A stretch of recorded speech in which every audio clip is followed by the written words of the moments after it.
Hey everyone, it's QuickyBaby and welcome back to World of Tanks. Now as you may know, update 1.5 is looking like it's going to be one of the largest updates in World of Tanks history. While there's a variety of features that are going to be in it, one of them that's more of the, should we say, less obvious and more mystical features is the fact that Wargaming are apparently going to be rebalancing artillery. So while I've already touched on this subject in a video that I released last month, you'll know that Wargaming was still unsure about what they wanted to do to all of the characteristics of the artillery.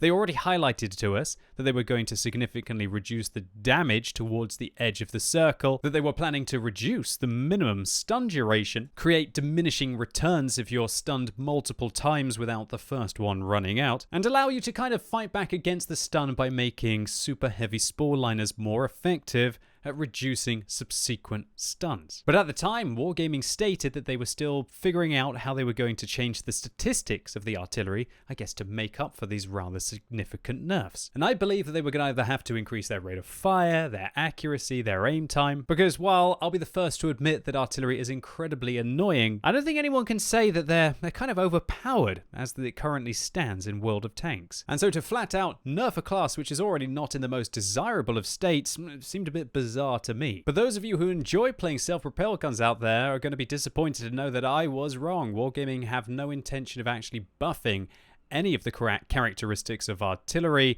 to be able to make up for this nerf to their damage and their stun duration. And so I thought, why not just go and test it myself to see if I would be able to replicate the changes that Wargaming is saying are going to happen. So when I was creating this experiment, I wanted to test two things. Number one, has Wargaming managed to keep the damage at the center of the circle the same while reducing the damage at the edge of the circle by pretty much about 66%? And secondly, due to the fact that the damage that you take is a component towards the stun duration that you have in the lingering effects afterwards, will the amount that we'll be getting stunned in the next patch also be reduced, and by how much at what distances? And so in turn, what I wanted to do is to be able to accurately splash an artillery shell at a certain location and then try and see how much the damage would be on the current server and also on the test server at separate distances. So I chose the Object 261 standard rounds because 10 meters burst radius is a nice even amount.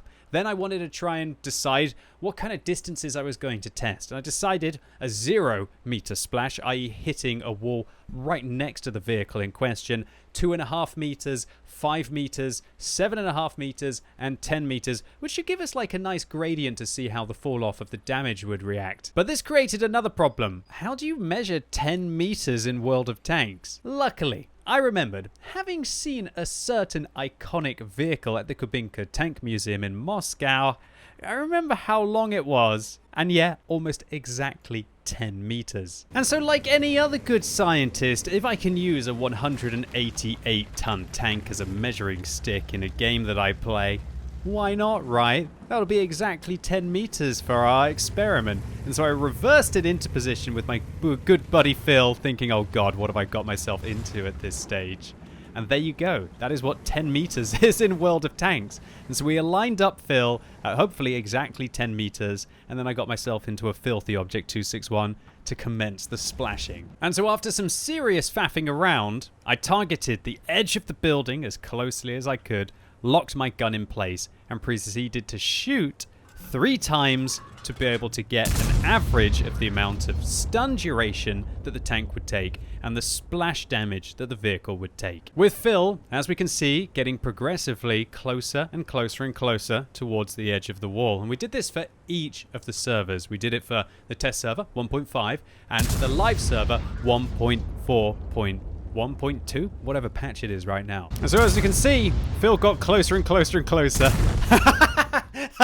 until he didn't quite have enough health to be able to complete the test, so we had to load back in. So after quite a few artillery shells and the AMX-50B having to be repaired a few times, we managed to get some data out of it. And while firstly, I'd like to clarify that there's going to be a little bit of leeway because this is not an exact science. We tried to measure it as accurately as we could, but we're using the mouse tank as a measuring stick. It's quite hard to be able to replicate the consistency on each of the servers and the distances and where my artillery shell was splashing, and sometimes there's just a roll of the dice as to how much damage it's going to deal. I think we've got some meaningful statistics out of this. So, firstly, let's talk about the difference in stunning between the current patch and the next patch. So at 10 meters splash radius in the current version of the game, the Object 261 did on average 13 seconds of stun to the AMX-50B. However, in the next patch, the stun duration was 10 seconds, meaning that's 3 whole seconds on average that your vehicle is going to not be stunned for, which was pretty much a nerf of 23% of the total duration. That's huge. That's a lot less stunning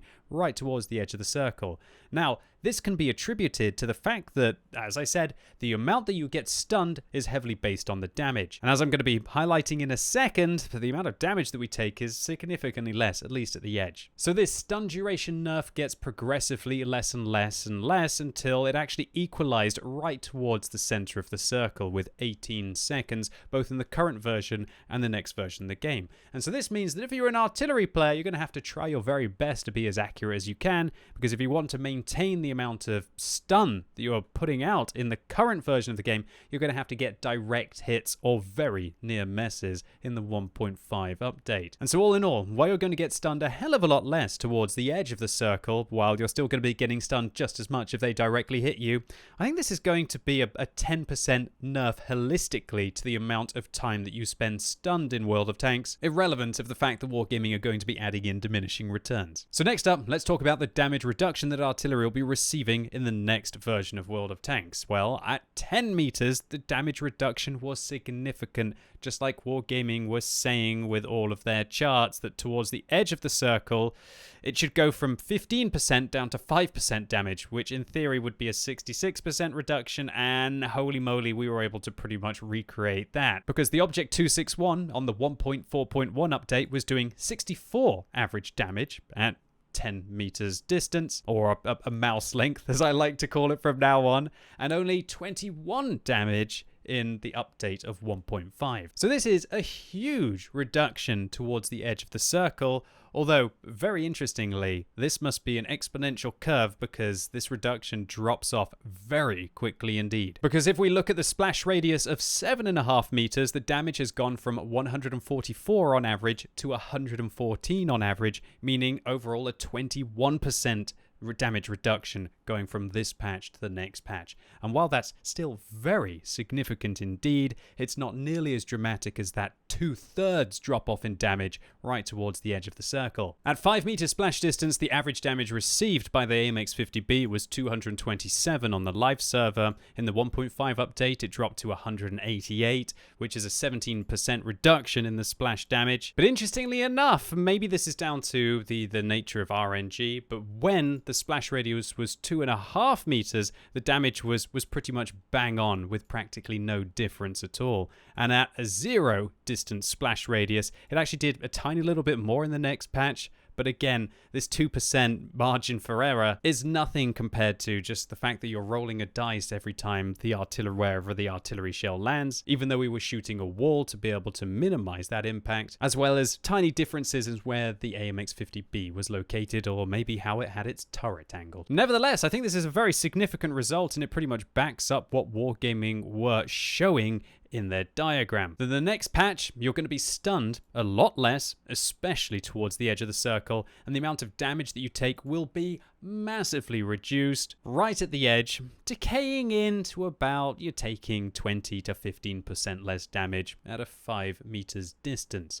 Now, while this isn't such a big deal with a vehicle like the Bat-Chatillon 155-58 or even the Object 261, tanks like the T-92 or the Conqueror gun carriage, which is incredibly inaccurate and has a gigantic splash radius, especially if you're using premium rounds on the vehicle, this is going to be very significant. It's quite uncommon for those tanks to get a direct hit. And quite a lot of the damage from those shells is purely based on just trying to hit as many targets as you can and making use of the gigantic splash radius of up to 14 meters, I think, for the T-92. And so vehicles like that really rely on that extra wide burst radius, or should I say that splash radius, could truly be suffering in the next patch with regards to both their stunning and also their damage output. And so just like with the stunning component, I'm expecting that artillery is probably going to do about maybe 10%, 5 to 10% less damage next patch. And all in all, this is huge. I'd say it's an overall, at least a 10, maybe even a 15% nerf to the self-propelled gun class when you factor in things like Wargaming making super heavy spore liners more effective, and importantly that the stun duration on vehicles that were already stunned is going to be massively reduced. And the only way for artillery to avoid the diminishing returns from subsequent stuns is, I guess, to wait for the stun to run out before you land your own shell to then present the new stun. And so, ladies and gents, there you have it. I was able to recreate what Wargaming were saying they were going to do between the current version and also the test version of 1.5. And while everything is subject to change, Wargaming just put up the second iteration of the test server, and they changed practically nothing. And so it's definitely looking like these changes are going to be hitting the live server probably in about 2 or 3 weeks from now. And again, it seems a bit bizarre to me that a class that I think is more annoying in World of Tanks rather than just being overpowered is receiving a flat out nerf with absolutely no other characteristics being improved. Artillery is pretty much going to be 10% worse next patch than it is now. And that's definitely going to have an impact on a variety of things. Number one, the number of artillery players who feel like this class is still worth playing. Number two, the kinds of vehicles that you might want to try and take out, and possibly how the meta will shift on the battlefield. I don't know about you guys, but I might be thinking about taking things like the T110E3 or maybe some of more of my hull down Soviet heavy tanks, or just maybe gigantic fat vehicles that get caught out in the open onto the battlefield in the next patch if I see that artillery numbers dwindle, or even if the artillery numbers that are in my game are just not able to be nearly as effective as they are now against me. And so while it's so easy to hate on a class that can just sit on the opposite side of the battlefield and just rain death upon you, and it's incredibly frustrating, maybe there's just like this much of me that thinks it's a necessary evil to stop the matchmaker being flooded with super heavy tanks that can just sit in corridors and just stop the battle from progressing. I don't know. It'll be an interesting debate. I'm looking forward to seeing what all of you think in the comments down below. Anyway, I hope all this effort was worth it, and hopefully some of you out there appreciate the actual real game scenario that I've tried to show what Wargaming's graphs are suggesting. If you did like it and you appreciate the time invested, give this video a like. But if you hated it and thought I did a terrible job, give it a thumbs down. And I'd also like to give a massive thank you to Phil for putting up with getting shot by artillery for pretty much a solid hour. Thanks, Phil. I appreciate it. And as always, thank you so much for watching. You've been epic, and hopefully I'll see you soon.